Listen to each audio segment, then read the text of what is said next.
Smith, and I'd like to welcome you to the February tip of the month. Hey, I just got back from a fantastic workshop in Iceland with my partner Gary Hart, and we also had Albert Dross from the Netherlands join us as a guide and another instructor, and a great guy driving. Originally from Italy, has been living in Iceland for the last 9 years.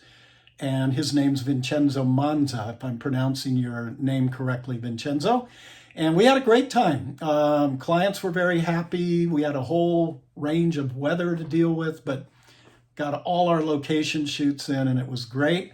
I'm only home till Monday when I leave and turn around and go back to Norway for our Ron Modgers and I Lofoten Islands workshop. Looking forward to that.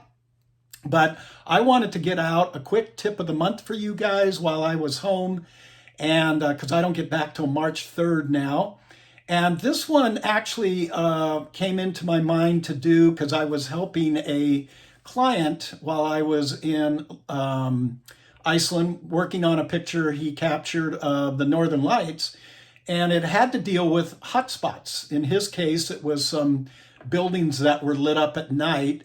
And I want to show you how I go about doing it. And this actually came via a recommendation from Tony Kuyper. As you guys probably know, I am an affiliate with Tony. My affiliate code is DS15 for 15% off anything on Tony's site, from the panel to Sean Bagshaw's incredible videos. And I contacted Tony. I had a way of dealing with hotspots. I didn't think it was the best. It certainly worked for me, but Tony is so well versed on this stuff. And I said, Tony, do you have a way to deal with it? And he said, well, I do, but I'm going to tell you a great way. And it just came out from a YouTube photographer and teacher named Blake Rudis. And so, Blake, I want to thank you for this tip, and I'm going to share it with my followers. And so I found a picture that I shot here in Iceland from Vesterhorn, which is just an amazing place in Iceland. And it's the furthest stop we make up the south end of Iceland. So let's get to work, and I'll show you what I'm talking about here. So this is the image that I brought into Lightroom. And one of the things I want to point out right over here, I always work with linear profiles. And I do have a video out on linear profiles. The great thing is, Tony makes these profiles for virtually every camera out there. If you own a camera that you would like to have a linear profile made, you can send it a raw file off to Tony and he'll create it. This works with raw files now. We're not talking JPEGs, but if you're pretty serious about your landscape, I would think you're shooting in raw. And this is for my A7R5. And basically, you're just getting a curve here without any curve adjustments to make this image pop. I have already gone in and made some changes here in my develop module. I've come down to lens corrections and enabled profile corrections and remove chromatic aberration. And then on this one, I actually came down into calibration and I bumped the blue channel up to plus 77, and it actually brought out some of these yellows. Let me show you if I back this off to 0. Okay, you can see how that gets a little dull. And what did I say? I was up here at around 77. So it brings up the warms and a little bit of the blues. Okay, that's all I do in Lightroom. So let's go into Photoshop now. There's the same image. And you can see down here in the bottom right of my TK panel, which is all of this opened here, I have layers, and I'm just going to click them on until I get to where I'm going with showing you actually how to fix this hotspot. And so we're on the same page. This is the hotspot that I am talking about, where I'm shooting right at the sun and this reflection, which it doesn't even matter if I had a linear profile, but it's going to help on other situations like these reflections and the snow from blowing out. So Let me take this down and reduce it again. So the first thing I do is I create masks for both the foreground and the sky. I do have a video where I show you how I do that. And I use it. So the first one I'm going to do is turn on what I've done to bring out my foreground here. And it's basically, if I go up here, and if you're new with masking, just try to absorb as much as you can here. I'm going to throw it to you kind of quick. I'm going to use a number 3 midtones mask and just section it off for my pre-chosen foreground and use my color grading tool here with my blacks, my midtones, and my highlights, and my luminosities sliders, and my color wheel to get the warmth and the tones just the way my eye remembered them. I'm not going to go through how I did all that. Again, I have videos that I've already shown you there. You can look on my YouTube page. Now I'm going to tackle the sky. And you can see I've done the same thing. I've sectioned off the sky via a mask. We still haven't attacked these hot spots. Then I'm going to lighten up the entire picture. And I do that basically by selecting a curves or a levels mask and changing the blend mode to screen. And then if I need to, I can adjust my opacity, but this time I just left it alone at 100%. We had some spots in this image, one like right there, some dust spots. I'm going to tackle that next with the great remove tool in Photoshop. And then I'm going to lower this back down, you guys, to show you this little step. Tony has these great actions that you find all right in here. So I'm going to use Soft Pop to bring up the colors. And what I did here is via my calculator tool, I subtracted out the sky. Didn't like the Soft Pop on the sky, but I liked what it did to the foreground here. So I left the sky alone. And then I did some extra work here where I brought things out, and I'm going to turn off actually this one and this one and this one. I have too many selective colors in here. There we go. And I'm going to bring this back and I'm going to enlarge it so you can see it.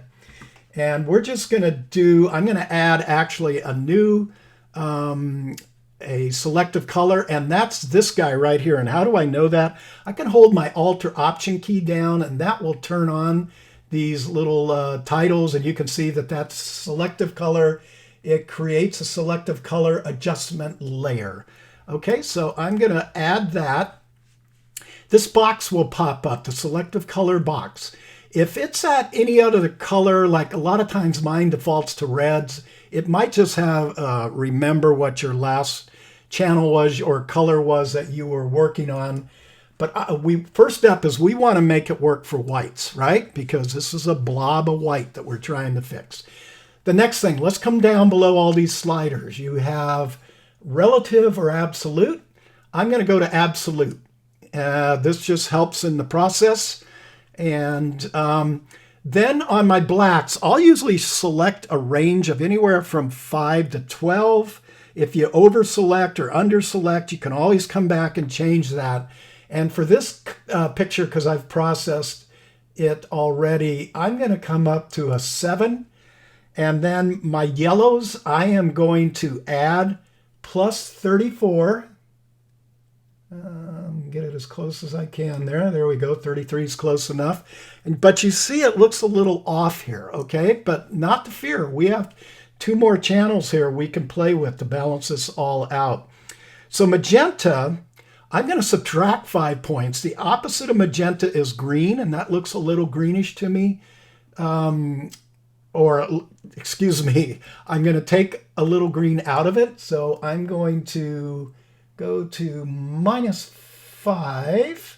And then the last one, I'm going to come down, or up to, excuse me, cyan, and I'm going to subtract -32 because the opposite of cyan is red. So let's take out a -32. And now you see this is looking really pretty good. Over here, we do have an opacity slider, right? So I can take it out and bump it back. I'm just going to leave it at 100. I could come back here to my blacks and just reduce that a little if I wanted to. You can see if I go up too much, it makes a mess out of it. So it's really at this point just coming along and tweaking these sliders until you pretty much have it. And you don't want to totally make the color the same as what's surrounding, because it does have to still be hot. But what we're trying to do is when you go to print, we just don't want this, excuse me, let me get back out of there. And we will do it this way.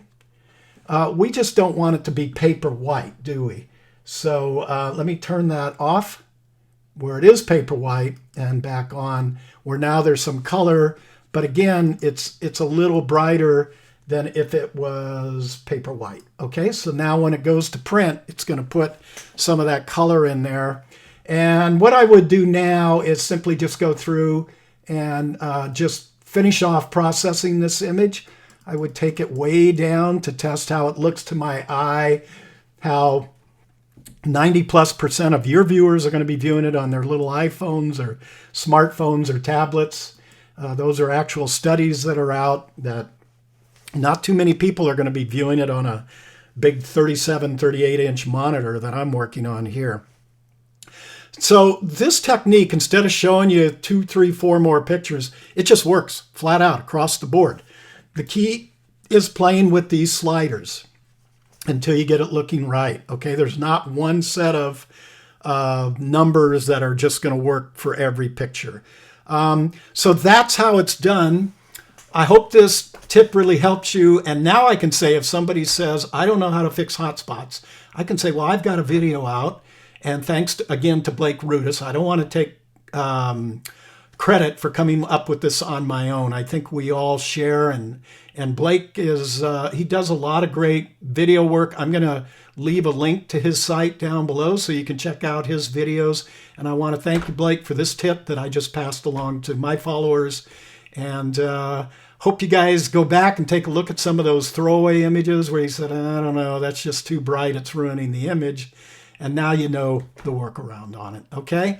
So that's it. My grandkids are going to be getting here any minute now, and I've got to wrap this up and try to cut this video and get it out for you guys, and then just sit back and enjoy my grandkids until it's time to leave to go back over to Norway.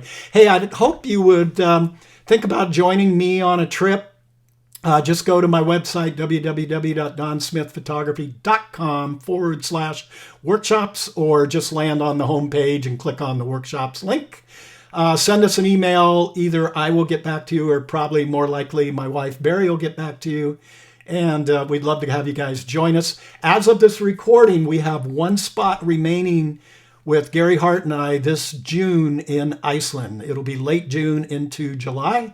We do have one spot open. Excuse me, not Iceland. I told you I was tired. New Zealand, South Island, New Zealand. It will be their winter time when we go down because they're in the southern hemisphere.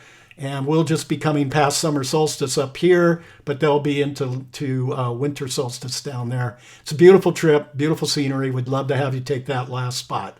So contact me and we'll get you set up, okay? Hey, and until next month, if you have any ideas that you would like to see me tackle here on Tip of the Month, shoot me an email. I'll do my best to do it. And get out there, gang. Create. Get back to the computer. Have fun creating. Hope this one adds to your list of tips and tricks in your tool bag for your processing. And until next month, this is Don Smith. You all take care.